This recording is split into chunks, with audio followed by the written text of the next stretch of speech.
The Secret Cradle. A miracle in the shadows. Ever-listening mercy. No one saw her that night as she walked through the darkness, clutching the lifeless body of her newborn baby. Beneath the cold earth, she buried her child in stifled sobs, with no one by her side except her husband. As they traveled far from their neighborhood to hide their grief, they both wished death had taken them that day too, but it didn't. They left in secret and returned in secret. "Please don't let the sorrow break you. If it is God's will," Geremew whispered, tears rolling down his cheeks. He knew his wife Tsige's pain all too well. Since the day they married, he had heard the whispers, "Why haven't you conceived yet?" In every social gathering, she was haunted by the cruel label of barren. He wanted to comfort her, but he didn't know how. Their neighbors knew nothing of their tragedy. After years of desperate prayers, Tsige had finally conceived. But just a week after giving birth, before her neighbors could even offer their traditional blessings, the baby went silent in her arms. How could they tell anyone? Would the world mock her again, saying her child died because she was cursed? To escape the shame, they buried him at night and lived a lie. When neighbors shouted, "Tsige, may Mary be praised for your safety," she would hide behind a curtain and cry, whispering back, "May she keep him for me." When they asked why the baby was so quiet, the couple played a recording of a crying infant on a mobile phone.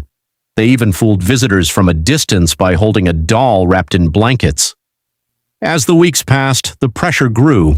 Family and friends insisted on a grand baptism ceremony for the 40th day. Geremew spent his mornings at the gates of St. Mary's Church, begging for a way out of this trap.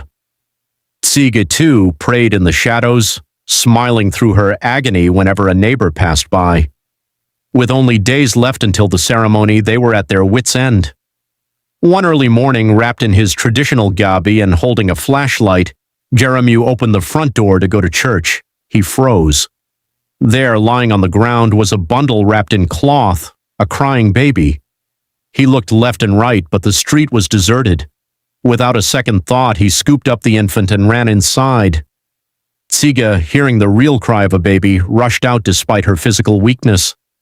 Their eyes met and they both burst into tears.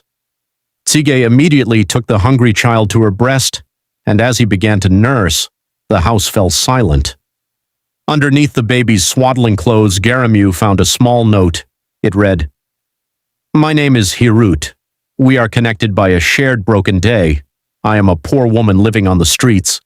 A week ago, when you went to bury your child in the night, I was the only witness.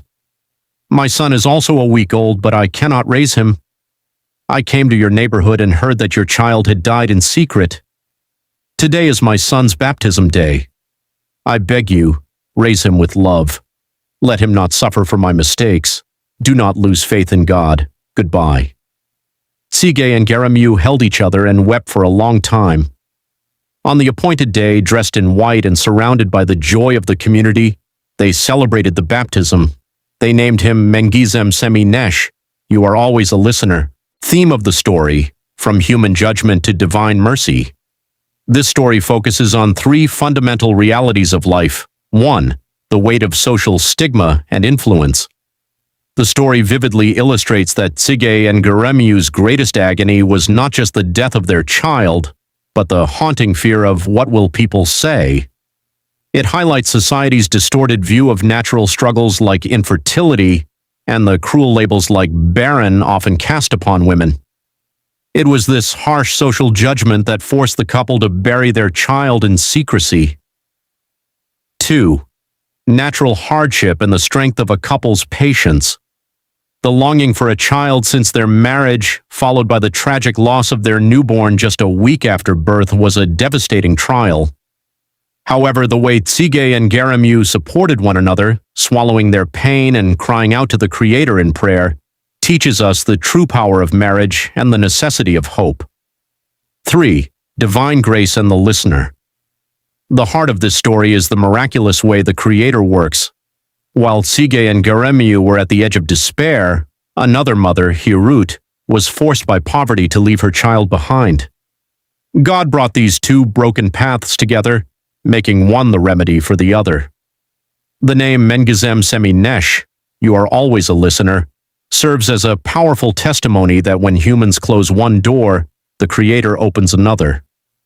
It reminds us that prayer never goes unanswered, even in the deepest silence.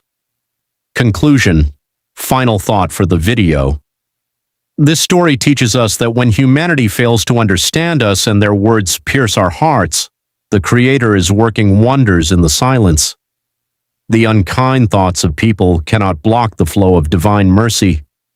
To everyone in a dark season today, remember that your dawn is coming through the God who is always a listener. In the shadows of the night, we hid our broken soul. A tiny heart stopped beating, leaving a silent hole. We buried our hope in the cold, dark clay, wishing for the dawn to never find its way. A hollow laugh, a recording of a cry, behind the heavy curtain, a mother's endless sigh. Fear of the world, fear of the cruel word, praying for a miracle that hasn't yet been heard. A gift at the doorstep, a life reborn from grief. Two mothers joined by destiny, a moment of relief. The ears of heaven were open to the silent plea, you are always a listener for all the world to see. Dear listeners, have you ever experienced a miracle when you lost all hope? Share your thoughts in the comments.